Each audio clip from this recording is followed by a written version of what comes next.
My name is Mina. You can find me online. That's my website. That's woefully out of date, and my Twitter account that I'm actually not using at the moment because I took a little bit of a break from Twitter for personal health, mental health issues. As she said, I am a senior engineer at Slack, but I do not work on the product, so I cannot help you with all of your feature requests or your bug reports. That's not my thing. What I do is I work on Slack.com. I work on all of our marketing materials, so yeah, mainly Slack.com, but also any other website here or there that might pop up to promote the product. I wrote about rebuilding Slack.com on Medium, which you can read the post there. Mainly, I want you to read the post because I'm not going to talk about my work at Slack at all. Instead, I'm going to talk about the job I had right before Slack, which was working for Hillary Clinton's presidential campaign. I worked there for almost the duration of the campaign, about almost 2 years, about 15-ish months, and I did my damnedest to make this woman the 45th president of the United States. Spoiler alert, it didn't really work out the way I thought it would. Also, I built a design system for her called Pantsuit, which you can read about in a blog post I wrote on Medium, because unfortunately, I'm not going to tell you about that here either. But if you want to read about it, it's a pretty decent blog post, and you can kind of see how I went about building this thing. So I want to give you a brief word of caution. This talk contains politics, basically because of the environment I was working in, and it may induce feels, good, bad, rage. You can tell me later, which I'm sure you will, but you'll probably feel something. Also, a quick word is that I am under an NDA for various reasons, so there are certain topics related to the campaign that I am not allowed to talk about. So if you happen to ask me a question and I don't give you a straight answer, it's probably because I can't. So I'm not trying to be cagey, it's just the sensitivity around all of it. It's just certain things I can't get into. So this talk, I am not going to provide you with really any answers or even really any advice. Instead, I'm going to give you a lot of my opinions based on my experiences and things that have happened to me in the past 2 or 3 years. The TLDR of this talk would be that in order to truly do social good using technology, you need to first understand the problem. You need to be an accomplice. You need to do the unglamorous work, find joy wherever you can, and lastly, go forth and do good. I did all these things and didn't quite work out for me, so your mileage may vary. So I want to start this story in March of 2015. March of 2015, I had just moved to this city, Austin, Texas, to work for IBM Design, which was, at the time, the best job I'd ever had. I had picked up my life and drove from where I was living up in Dallas, not that far away, down here to embark on what I thought was going to be a journey that was going to last me, a few years. So in other words, I was kind of feeling myself at the moment, like it was a good time. And then in March, I got a very weird, mysterious email that was saying, we want you to think about working for us to do this social good issue, which is a very vague way of describing we want you to work for Hillary Clinton. But that is what that email said. You can go ahead and insert your email joke here that they emailed me for going to work for the campaign. I've heard them all. They're not particularly funny, but feel free to get them out of your system. About a month later, after she officially launched her campaign, I got my official offer to join the campaign. I was actually the very first engineer that was hired on the campaign, which was very surprising for me, but it was really, really kind of honored to be like the very first person they wanted to help build out this engineering team. Working on a presidential campaign has been referred to as an 18-month nationally televised hackathon. That's probably the best phrase I can give you to describe what that environment was like. Excuse me.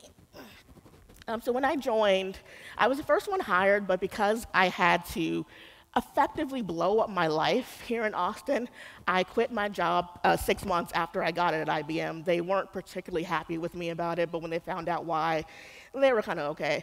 I quit my job. I had to break the lease on the apartment that I had just rented. I sold the car that I had just bought at a loss because it was a brand new car, so I lost thousands of dollars to take this job, and picked up my life and moved to Brooklyn, New York.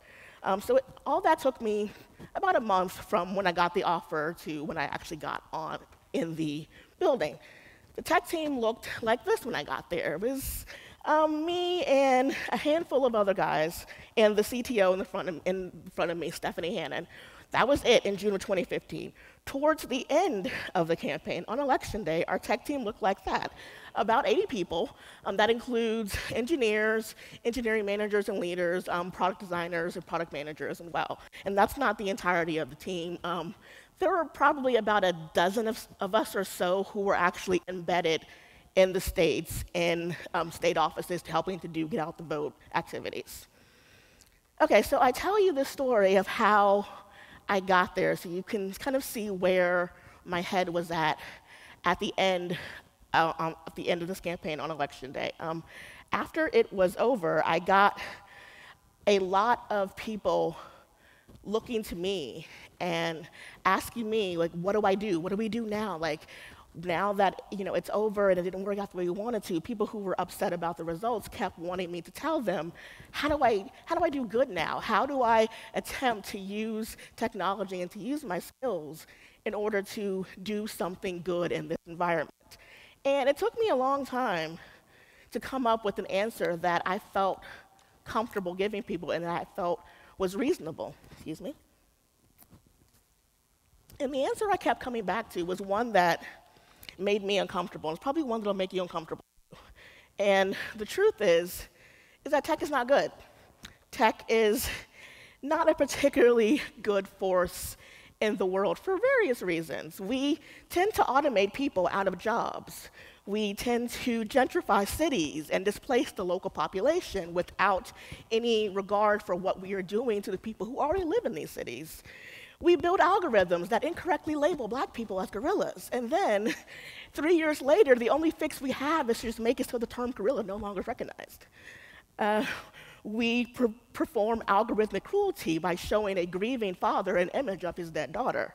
Not once, but twice, years later. So we have a tendency to not learn from our mistakes.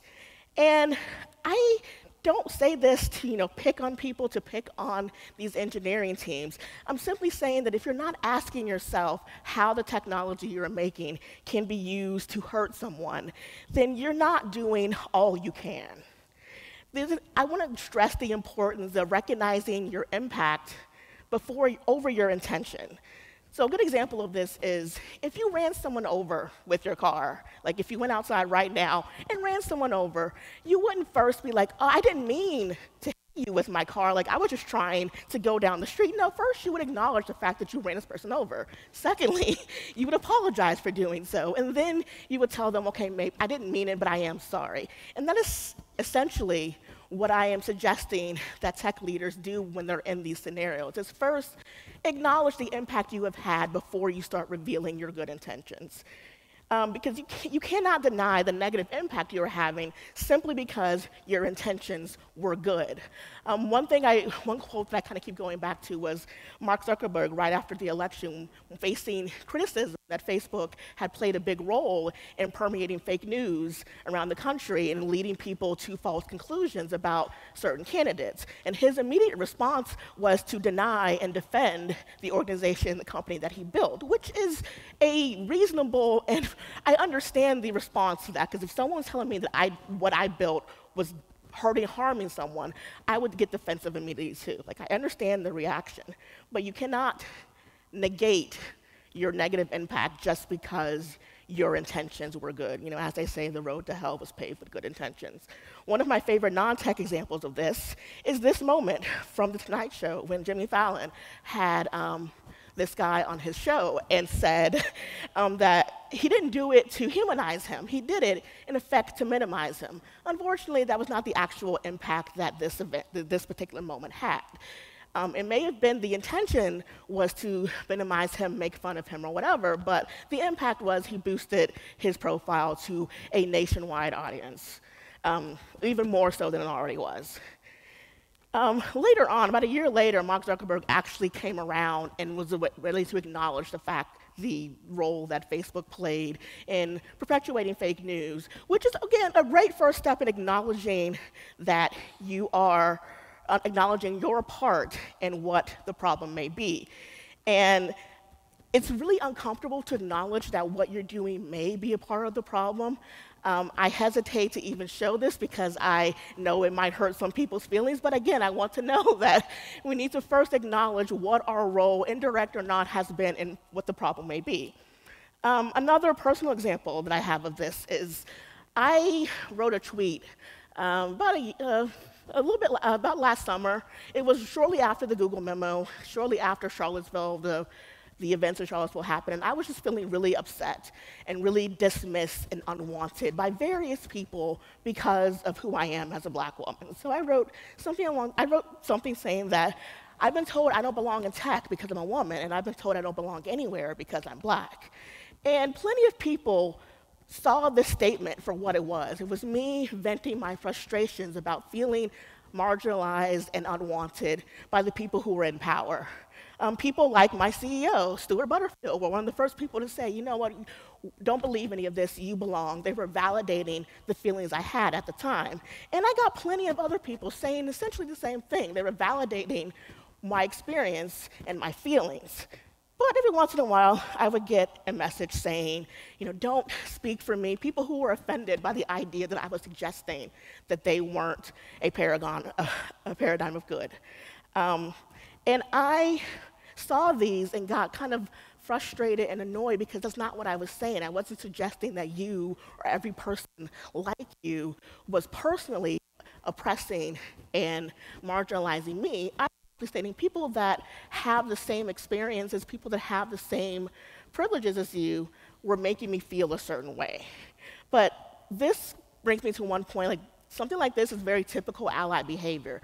Typical ally behavior is to empathize without really giving up much of themselves in the process. They empathize and they are spectators of other people's pain, but don't necessarily want to go the step further in order to alleviate that pain. They're willing to be uncomfortable.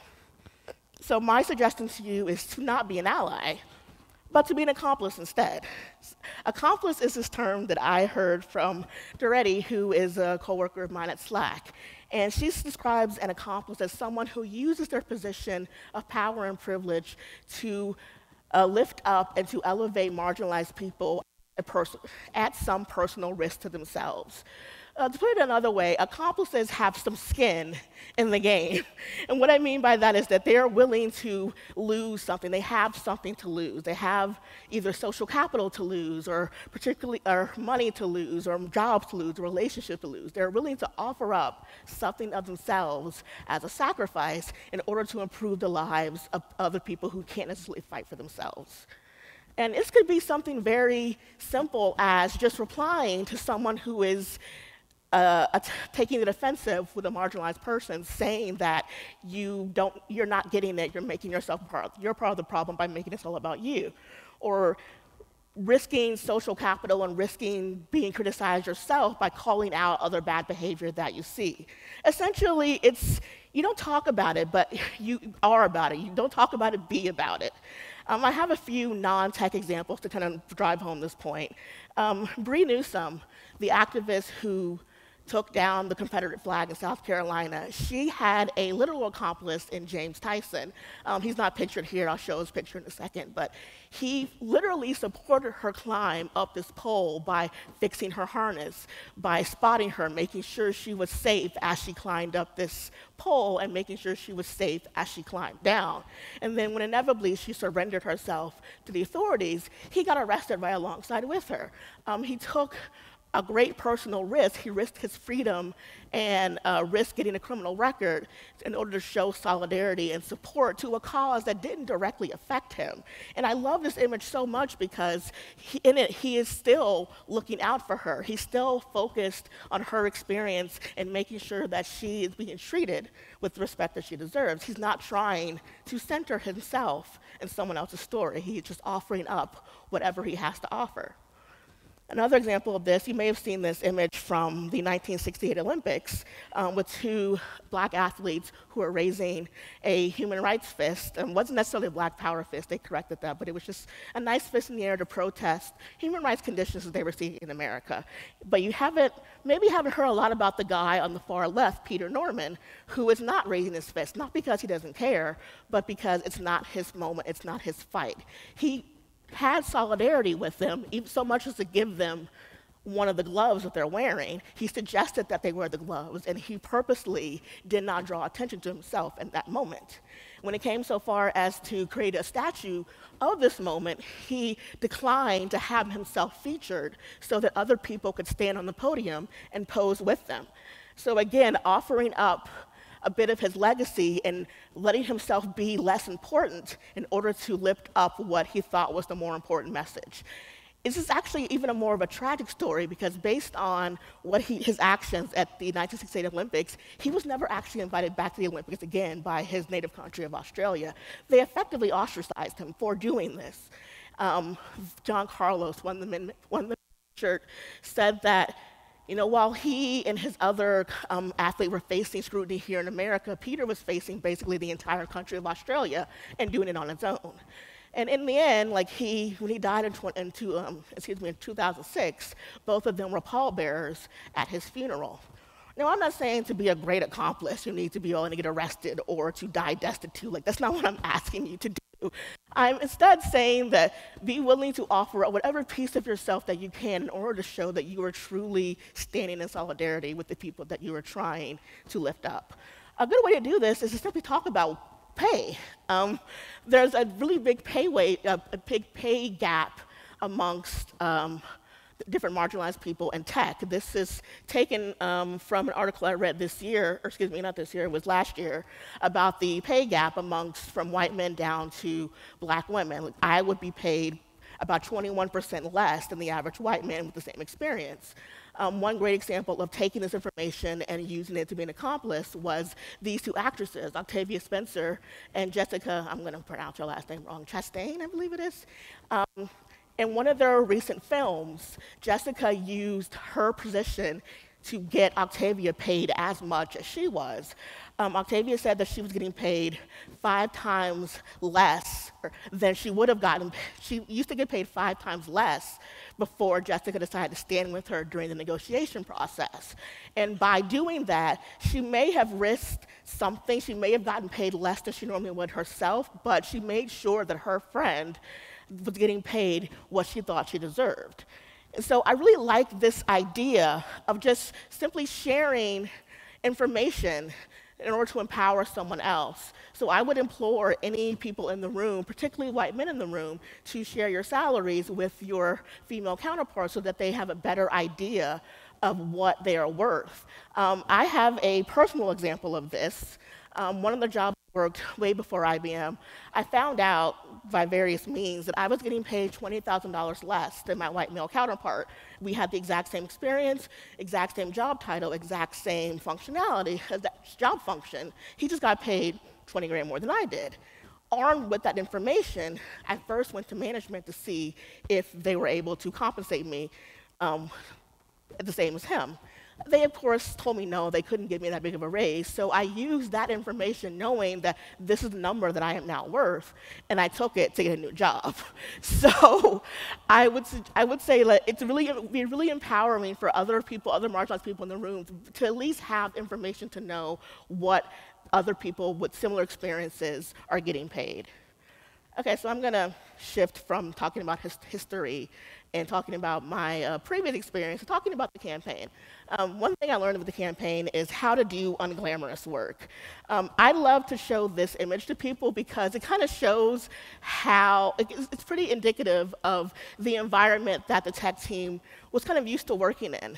We as engineers are very used to being the smartest and most important people in the room, but on campaigns and government work, it's very much not the case. And so they just had like one sad little room. This was in a field office in Iowa. They had one like sad little room for all of our data scientists and engineers who had come out from HQ to work. And so I just thought it was interesting that we're used to these big, like flashy startup offices, but a campaign, you're regulated to like a corner in a room with a and hopefully, a nice sign they painted for you. This is another image I love of Stephanie Hannon, the CTO of the campaign, is packing 1,600 boxes full of paper for canvassing. They're as low tech as you can possibly get. These are packets that our field organizers will then take out to talk to people to kind of figure out where they stand on the issues and which candidate they were rooting for. And it's a very much like low-tech process. It's pen, paper, and walking on feet. And instead of like assuming that we can go in and revolutionize this process with technology and building apps and things, she went in to see what the process was like and actually helped create 1,600 packets for people to walk in. In addition, all of us on the tech team, everyone on the campaign was asked to do phone calls, to call people, cold calling people in certain key states to talk about where they stand on the issues and to see if they were going to get out and vote or canvass for or caucus for our client, or our candidate. And something like going to New Hampshire and trudging through this freezing snow blizzard, trying to get people to get out the vote and go make sure that they, I don't know if they're does caucuses or primaries, but make sure that they go out in primary for our candidate. I helping to build all of these signs that were then used to do visibility to show a good, strong show of support for our candidate.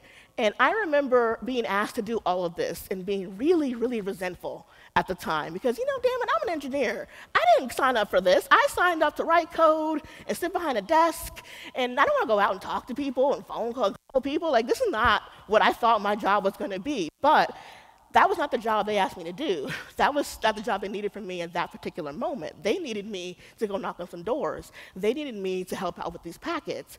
So I and some other people, engineers on the team, had to learn that we were not the most important thing in the room and had to learn to, humble ourselves and to be humble and to do the job that was asked of us.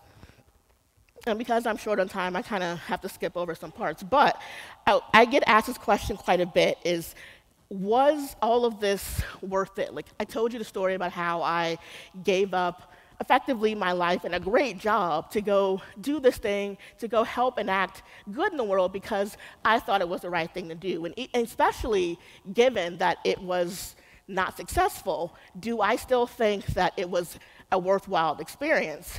The question is yes, I definitely think it's a worthwhile experience. The answer is yes. But working on a campaign requires you to give a lot of yourself. I love this. Someone read it, thank you. I love this quote in Slack, because someone basically says that I've been working here so long that I've seen friends get married and divorced, or friends who have gotten married and had kids, and my response was simply, wait, you still have friends?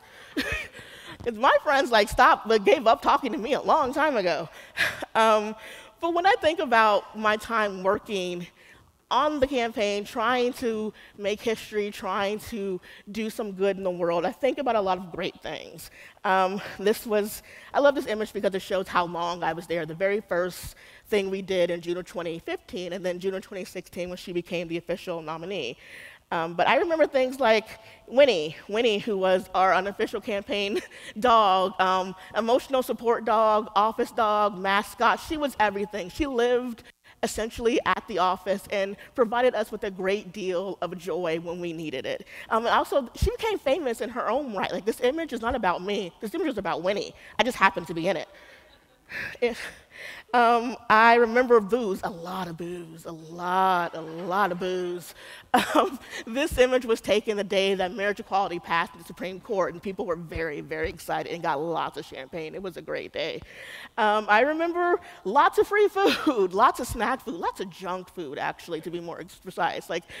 This was a common sight in our CTO's office, just this couch of Oreos for the taking, but also things like just a lot of pizza, a lot of fried chicken. Towards the end, I started making cakes for people because I needed something to do with my hands to kind of take me out of my zone for a bit. So I made a cake for the 4th of July. I made a cake for Halloween that was filled with candy corn. You can't see it, but it was filled with candy corn. And I even made a fried chicken cake.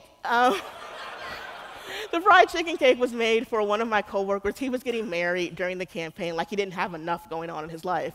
But he really loved fried chicken, so on his last day before his wedding, I made this pseudo-wedding cake for him. Because I know someone will ask me later, it's cornbread, mashed potatoes, and gravy with fried chicken on top.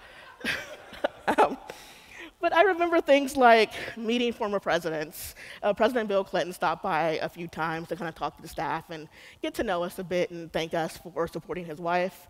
I remember seeing the URL for a website, a project that I made on the side of a plane, which is will probably never happen to me before. Like usually my projects don't get that much play, don't get that much attention. So it was kind of cool to see that.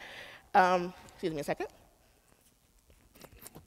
I remember quite possibly the coolest thing I will ever do, which is demoing the new HillaryClinton.com to Hillary Clinton herself. That was a nerve-wracking experience. I don't remember what I said, but I remember people told me it went very, very well, so that made me happy. I do remember she is incredibly kind, very intensely focused when you talk to her. She will look at you very, very intensely in the eye to make sure you know she's listening. And she said something along the lines of, I don't fully understand what it is that you do, but I thank you very much for doing it.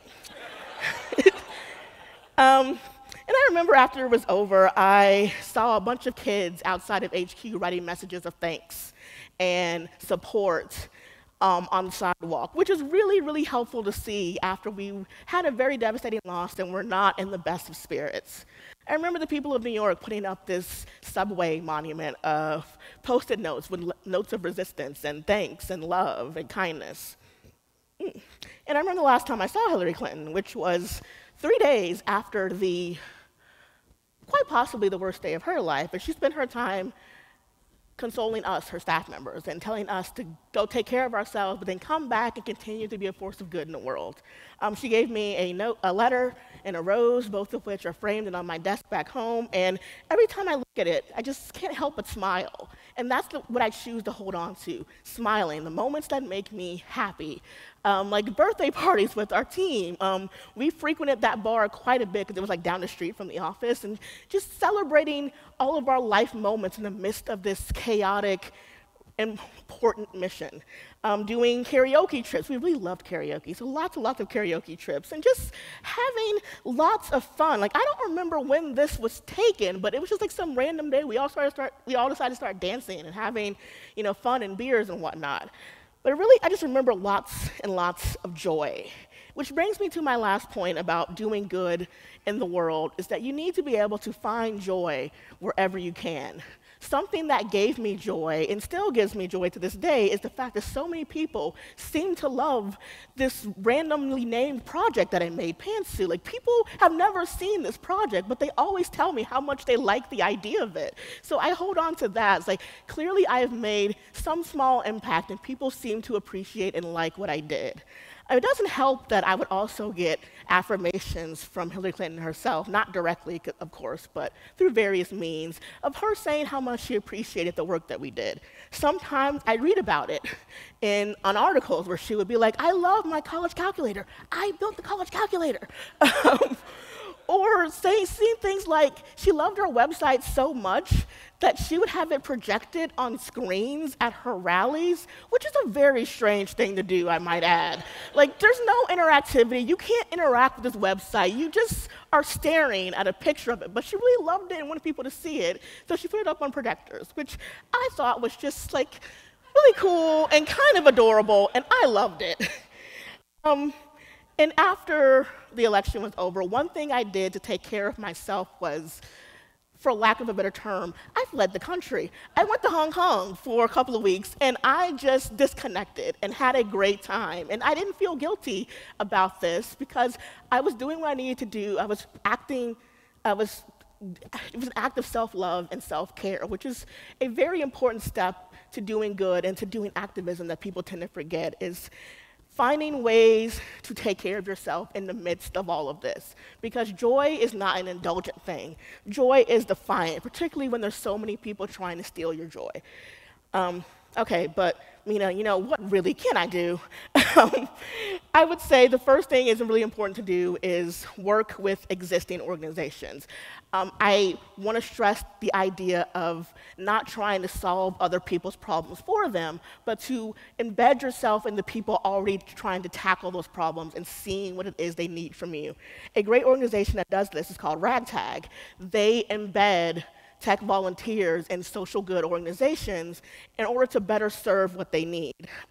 Another thing I love is the Tech Equity Collaborative in Oakland. They are trying to counteract the displacement of the population of the Bay Area that's the result of gentrification, and trying to find better ways to both employ people and get people back inside homes that they can afford. The last thing is the resistance manual, which is not tech specific, but just lists a long variety of ways that you can try to embed yourself with particular areas of social good. Lastly, is if you're in the position to do so, run a good business. And what I mean by that is be fair in how you compensate people. Offer paid volunteer time off. Offer them the time to day off to go vote. Make sure that you are using inclusive language in job postings and are encouraging a safe environment for people to share their truths.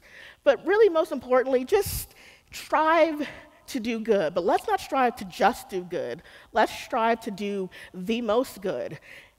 Or in other words, do the most good that you can for all the people you can in all the ways you can for as long as you can. And with that, I'm out of time, and I say thank you.